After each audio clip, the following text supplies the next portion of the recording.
Good afternoon and warm greetings to all the distinguished Vice Chancellors, Pro-Vice Chancellors, Pro-Chancellors, Deans and all the academic and industry leaders. It's a great honor to moderate a dialogue on a theme that sits at the heart of national and global higher education transformation. So we stand today at the intersection of disruption and opportunities. We see rapidly changing and evolving technologies around, students' aspiration changing. We have outcome-based education framework and implementation of NEP 2020. Now this has compelled us to redefine what it means to lead a higher education institution. So the discussion today is not just to find one answer, but to explore multiple perspectives on how visionary leadership can transform institution of higher education, making it globally competitive and to be driven by innovative ecosystems. So we are privileged to have leadership representing full spectrum of academia and industry. I am very much honored to sit in between the Vice Chancellors, the Pro-Vice Chancellors, distinguished academicians. So I'm looking forward to an enriching kind of dialogue that is not just restrictive, but also transformative in imagination. So I'd like to start my question with Dr. Sridhar Saraswati. And he has been an inspiration for me when I was sitting there and listening to him. So I'd like to start with a question that basically suits him.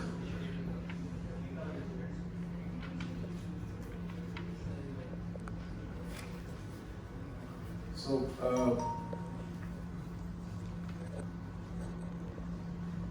let us talk about transformational research and impact. So, how do we transform our research culture from publish or perish to innovate and impact?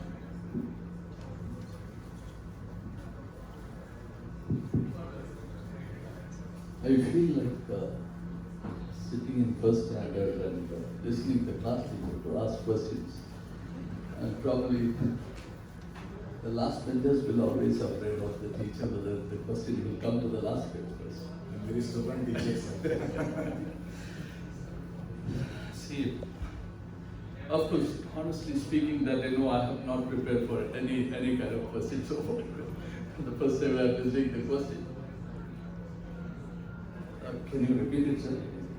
Yes, sir. How do we transform our research culture from publish or perish to innovate and impact? So basically, our research is going from library to library. It doesn't have any kind of impact on the society. So I would like to know I your would like to thoughts. answer for that actually in a different question. Because you talk very much about organic research.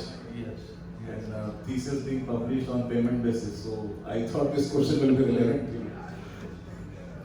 See, research means research. Unless research, how can we research? See, transformation is something like which is existing.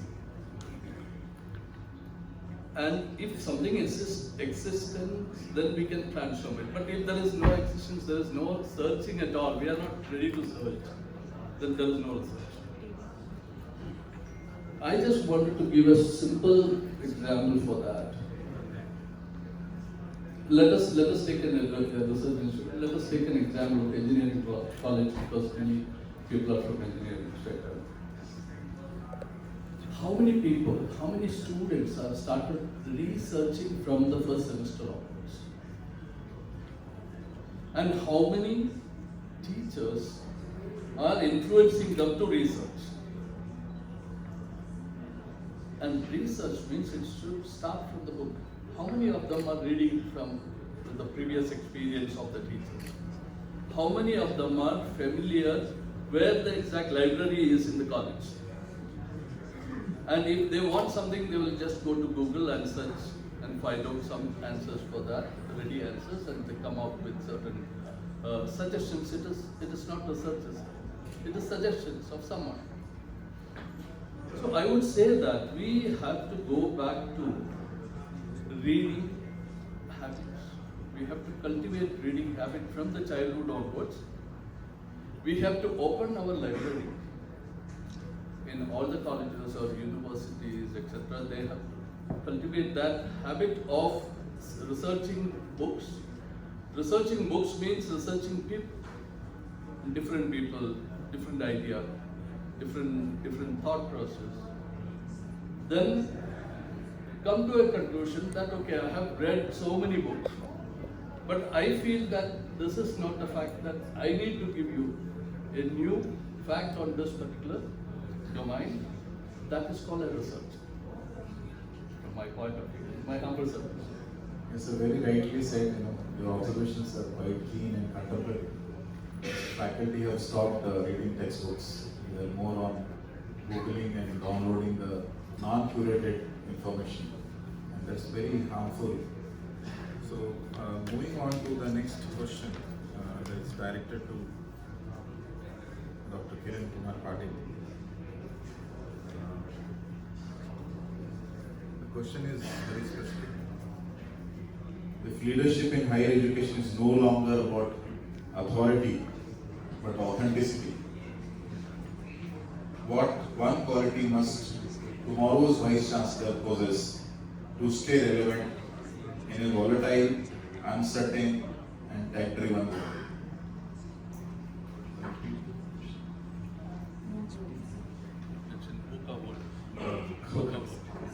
Today, as Sir mentioned, we all are heading towards, or we are in the VUCA world, and tomorrow's leaders are expected to be aligned with the requirements and to be ready to face the challenges which are being posed to us and make our students ready. Students are the major responsibility of an organization, and organization responsibility heads on the Vice Chancellor and the leaders of the organization, right?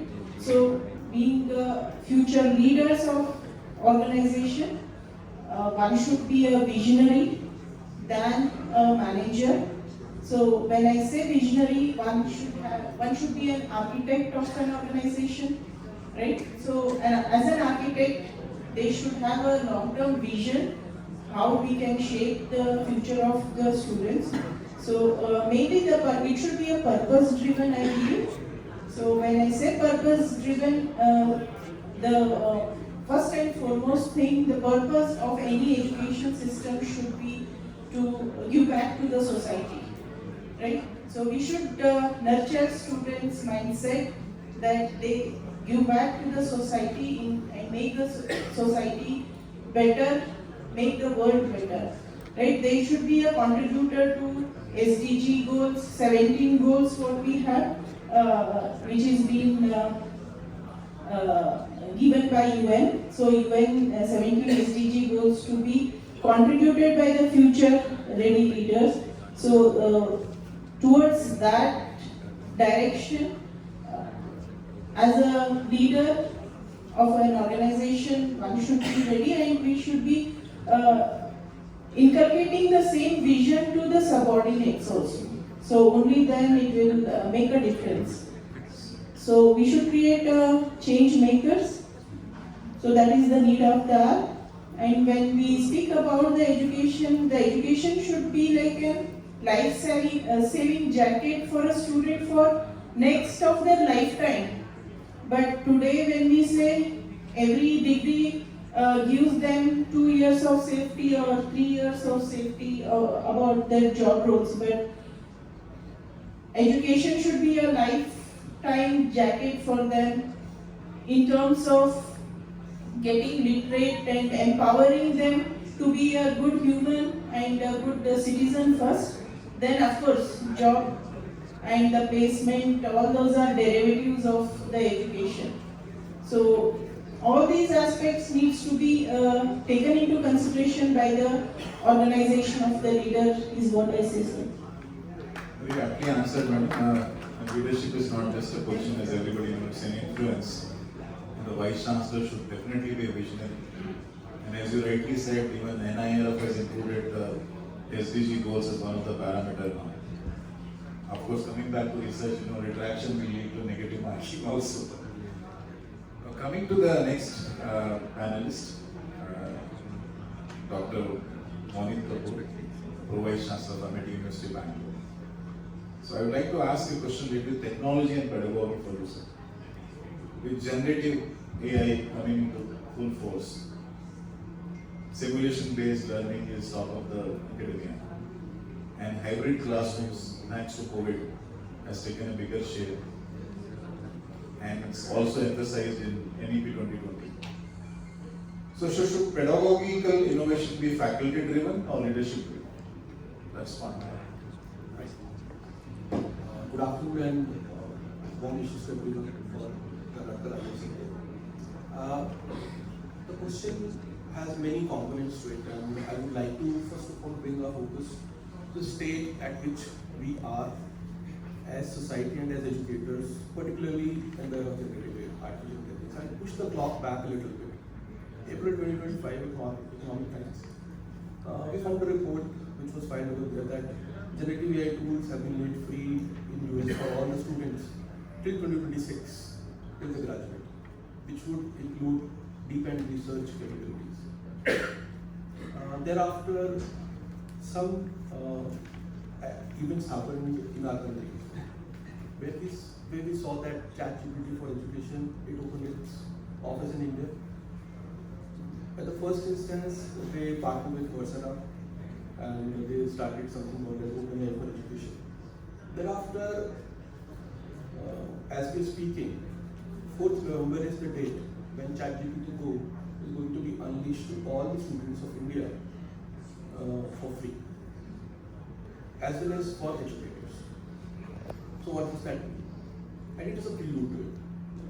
Perplexity, which was also throwing its own weight, it offloaded Claude to all the users for free if you have Airtel SIM. So there are various ways and mechanisms by which artificial intelligence is being offered to us as our daily multiplier. Having said that, I would also highlight that it is no more elephant in the room. It is a person sitting in the room along with us. Now, how do we leverage that? That is what is the most baffling question. And I would like to bring in an analogy over here. Let's say we are moving in a 500 kilometers per hour fast train, something like a bullet train. So if you look inside the train, everything is stable. No one is moving because everybody is moving at the same pace. But if you look just outside the window, the objects are just flying past us. So it all depends on the perspective and the participant to this question. Who brings in the change? So if it is about leadership, leadership is expected to take short-term, medium-term and long-term decisions. And if it is faculty, faculty are the ones who are doing your work every day, who are meeting your students every day, who are supposed to carry out your core business, if I may say so, inside the classroom. With those thoughts, now I'll try to address the good question. Who brings in the change? So change is there. You feel it or not, the tools are there in the hands of educators as well as in the hands of students. Which means the society or the ecosystem that drives our educational sphere, everybody is having. So now there is no question of public sector being left out or private sector ahead of it. It is free. Now comes in the good question whether we are willing to change. And that brings me again back to your basic point that Dr. Saraswati said in his opening remark, that can we think of changing ourselves first? That is the first. And once we start changing ourselves first, then the change will start to reflect in our day-to-day actions and the way our students' behaviors will be accounted for. Students are already asking questions from chatbots. They put in the notes and the textbooks and everything. I mean, when they reporting, they will have access to PDFs and everything, and they just push it, and then they ask you to generate 20 different questions for the assessment which is coming up. These kind of attempts have been featured on ChatGPT Go's page. Some of my students prompts are featured over there. So they are already doing it. My request to everyone sitting in the room is that please identify that it is already there. And if we don't match up to our students will go ahead. And if we want to keep pace with them, we will have to be prepared for that 1 week of a teaching plan if we are doing a delivery time. And if we are leaders, we'll have to take a stock of the situation, see where it is going, and then drive those changes within our own educational institutions to meet our short-term goals, medium-term goals, as well as national long-term goals and international long-term goals. Thank you so much. Very happy answer, sir. We still find, being an academician with an experience of 31 years, I still find that the students are pulled to the classrooms on the fear of attendance. And because some of you have failed to be a teacher using the best of the pedagogy to engage the students in the content. Also, what do you feel about the assessments part? Do you think the assessment part to be revamped, keeping in mind the challenges of 21st century? Can I ask this question to Dr. Azim? Thank you, sir. Thank you first of all for having us here, and I would like to answer your question about the assessments. I think things have changed a lot over the years. I think probably in the last 10 years or so. Since I am working at a private university, almost 25 public university, so the private university things are a little different. I mean, if you need this some top-notch names aside, for example, like Queen's and PIT and all that. So the rest of the university are just doing some business. They take students, they teach them in some sort of form. But when it comes to assessment, probably that's not very stringent. What I have observed that is just a business to teach them and just learn everything. For some reason, in my opinion. And they not thoroughly assess the student, and the assessment components probably are not discussed or not probably thought through, because in various places we have seen the internal assessment 25, external 75, and different people probably may have different opinion on that, but in my view, the assessment should be quite strict in our sense, and the faculty, in my opinion, should be free to assess the student. What we do in private institution and for that matter other institution, we just frame everything. Okay, this is midterm exam between this format, interim exam between this format, and just keep churning out those questions out of again. Faculty don't put much of the efforts, and the student just go to those questions, answer the question without any thinking, without any thought of putting any thought in the answering, and just get some grades. And people feel happy. Okay, we got a great degree with the CGPA 5.25. In that, doing all these things, they don't get the knowledge because they're not made to work hard for their marks, right? So in my opinion, assessment should be faculty driven.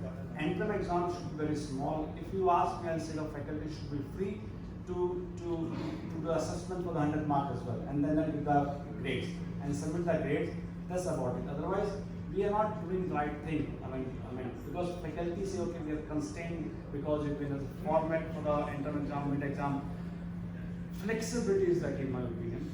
Faculty need to be taken into confidence because the university select the faculty for some reason, but we don't trust the faculty. That's what I feel actually. So they need to be trained, in my opinion. They need to be trained how the assessment needs to be done, and they need to be free, right, to do the assessment.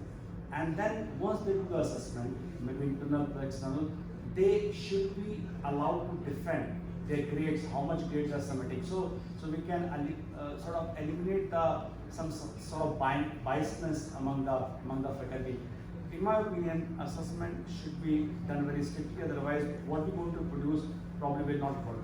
That's my take. But sir, the irony is that today also memorization is prized. It's not the demonstrable skills that people basically assess. And I don't know, it's a food for thought for all the academicians here. How many of you have implemented the examination reforms given by the AICTE? So if you are not, just please go and just have a look at it, how meticulously they have given the guidelines to design the assessments for the students, where competencies and performance indicators are mentioned. So going to the next panelist, Dr. Krishnan. So I was honored to have in the panel discussion from the Vice Chancellor of the Central University. And I would like to, because policy is one of the part in the theme of today's discussion. So the NEP 2020 promises both autonomy and accountability. How can university leadership navigate this paradox effectively? So first of all, I am much thankful to all the members for giving that platform to discuss with the higher education. But all my panel members, taking each topic, they discussed very nicely. And also my moderator also from a very big university, SRM. So I'm so happy. Number one, sir, there is a change is coming all the time. Now the situation of the universities are what we have to do there. The universities, it's not only for giving the degree or giving the placement or earning the money. Now university is coming to the situation that we have to give something to my society. Why? Because society is looking for an innovative thing from the university or the higher education.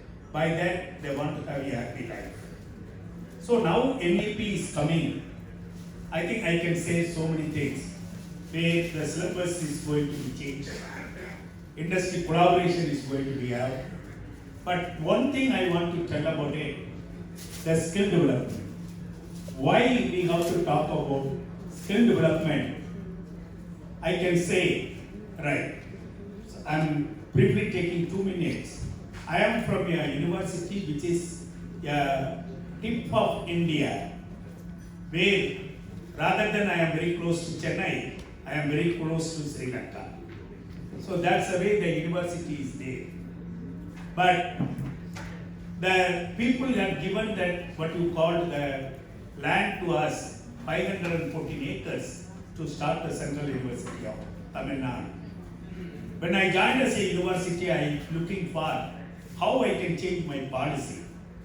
Because I have the students, more than 4,000 students in the campus selected by CUET entrance examination. Now I ask my students, they are very brilliant. They can go to the syllabus, complete the syllabus very easy. But what you are going to achieve for my society, it's very important. I told number one, kindly look into that, the problem what they are having in the society. For example, chemistry department students should go to the society whether all the villages are having proper drinking water or not. Then I am telling them whether they have the proper road. The school, they have the real computers or not. Like that, the students should work. So we are changing the policy in such a way that one side education should be there with the syllabus, as Sir told that. We framed our syllabus by using the AI. First, the Board of Studies changing the syllabus, and also that checked by AI, which is going for the global ranking. So that's the way the policy we are taking it properly. For example, in NEP implementation, we are the number one university taking that exit and re-entry program. We are accepting any student, any part of that country to come into the university by having that credit system. So I can tell that last year I have, but I can say that 240 students are coming to Central University of Tamil Nadu from various universities in India. That is the NEP. So exit. And at the same time, our students also going outside to learn something because facilities are not there in a single university. So we are going for outside. Sir, if you want to change the policy, I can say, even report says that AIU, there are about 50,000 research papers are there in India the last 4 years. But how many went to the society if you are looking for? It's less than 10%. So, we have to change the policy, right? Research, it's not only going for publication, it should go for the, what you call the society. That's the way we are working. For that, we are giving what you call it own patent any teacher is getting. I am giving 25,000 rupees as a, supporting, right? If anything is going to the society, I can complete only one thing. The fisherwomen, because we are in the coastal area, fisherwomen every day taking the fish street by street and selling it. But today we have the app where the fisherwoman can upload all the fishes with the price, like our swaki and other things. People can buy it and bring it. So policy, we have to do that. Sir, I am proud to say that we are the #1 university implemented almost all the NEP policy in Central India. Thank you. I congratulate you for being the pioneer in that. On the lighter note, NEP 2020, when you talk about the most feared part of it is multiple entry and exit. There are multiple reasons for it. I would not like to start a controversy. So I would like to now move to Mr. Atul Kumar. So let us talk about the vision of a leader to execute. Many universities, they articulate ambitious visions but struggle with execution. We are very good on policies, but execution is always a challenge to us. What leadership framework or governance mechanism have worked in your experience to bridge the gap? So I like this question to be, shooted towards Mr. Akshay. Yeah, thank you so much everyone for the opportunity. So considering the panel that I've been, a part of, I am in no position to kind of recommend any governance policies and stuff, because considering the area that I'm seated with, I just would kind of like to take this opportunity to kind of put up a certain observation that I've had in my tenure working with a lot of digital marketing heads, Marcom leaders, head admissions on what we've heard day in and day out, and what we believe could be a bottleneck that we could kind of solve with a little bit of keen observance and how we kind of take things forward. See, at every point of time or at any particular level, we are nothing short of visions. We are all visionaries. We have a lot of inputs at our end that we want to take it forward. We want to implement and bring change management.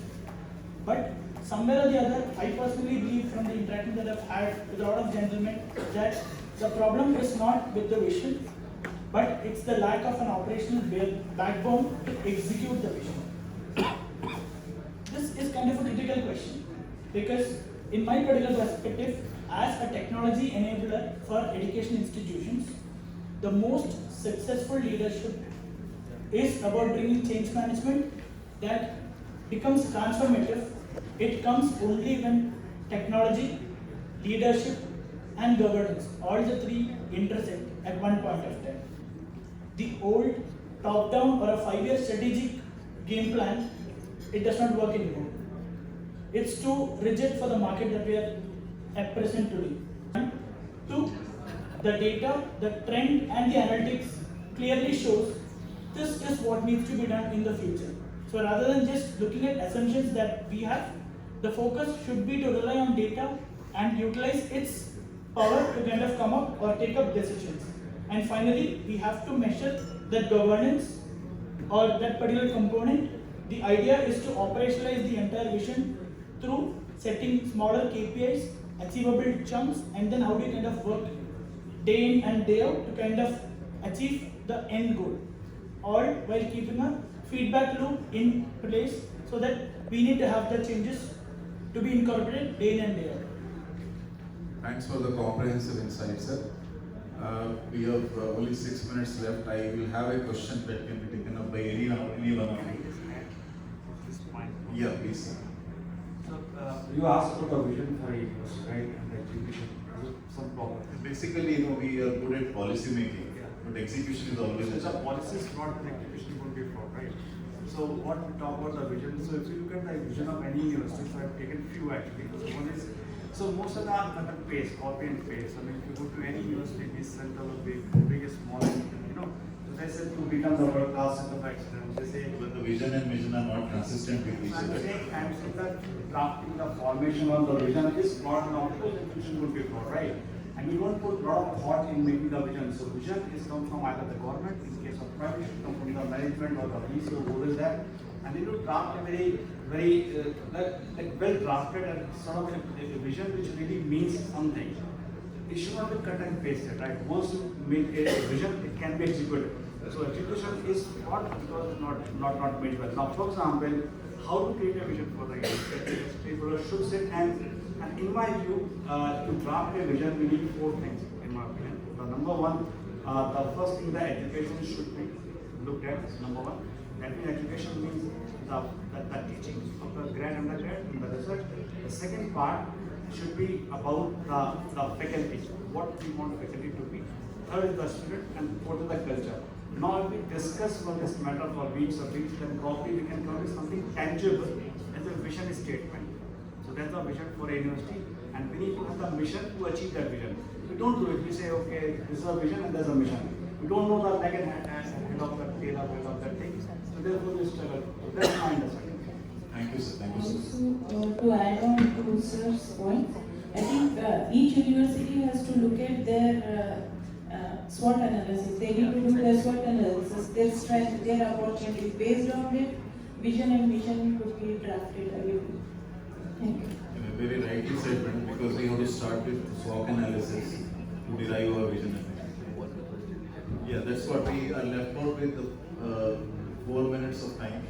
So I would like to open the floor for the esteemed participant to pose a question to the panelists here. Can I expect any questions from the audience, please? Very good afternoon to all. I am Professor Shiva Kumar from the Department of Education, Radisson University, Curated, Tamil Nadu. My question is regarding the credibility. How do you settle the hurdle when researchers' credibility is assessed primarily through metrics tied to publications rather than real-world impact or social impact? Once again, I repeat, how do you settle the hurdle when the researcher's credibility is assessed primarily through metrics tied to publications rather than real-world impact or social impact? Thank you, sir. Though I am a limited kind of a researcher, I'm a full-blown researcher, I'll try to say it in few words because we are really short. Sir, the question is very important and it is a very, very significant part of academia these days that we need to figure out how research has to go forward. But we need to, I'm a man of data, so I'll just give you a little idea. Around 25% of international workforce is going to reside in our country by 2035. So we need to look it from that front. And of course, we are a growing economy.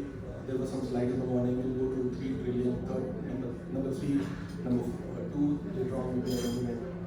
But per capita still is a challenge. And then Madam brought in, and Sir also brought in issues, and Sir brought in issues that there is a lot of rural distress where they're not able to even get clean water and hygiene. So issues are many. So the whole direction where research should be taken forward now is that I guess we have done enough of numbers and multiple publications per faculty and all those are happening enough. And we all have become masters at it. I don't want to say more. Can we think of bringing in an element every institution where we think that at least 10% of our research endeavors are having a tangible impact on the society, or it's a target for us. That is how it will proceed. And I am privy to many conversations at various places, public as well as private, where I participate in those discussions.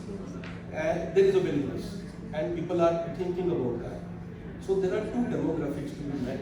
One is we have to cater to the largest workforce ever sitting in our country, which we have to create for next 10 years. Second is, we have to create an innovation ecosystem that takes us that far. Whatever we have done has brought us this far. But to go from number 3 to number 2 and then to number 1, what we are doing is not going to add up. We need to change the way we work. For that, we need to fast track our productivity and output from research. Thank you so much. Thank you. So with this insightful and thoughtful and mindful session, we have come to the conclusion. 29 seconds left out, so I would like to take the privilege of thanking all the distinguished academicians for their insightful contribution on the theme of the discussion today. And also I appreciate the distinguished audience for being so good listener. And as I said, the leadership is not just a position, but it's an influence. It's a collective moment to create future-ready, value-driven, and innovative institution of global competence. So thank you all for this.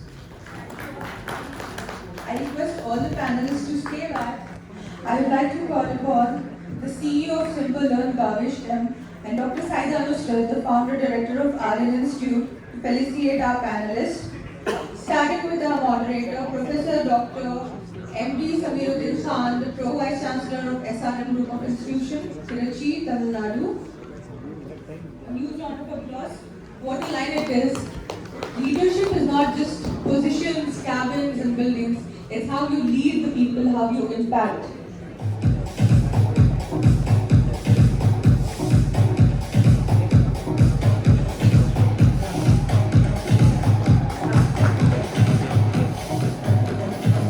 Can we have Dr. Mohit Kapoor, Pro Vice Chancellor and Director, ASEP, Amity University, Bengaluru.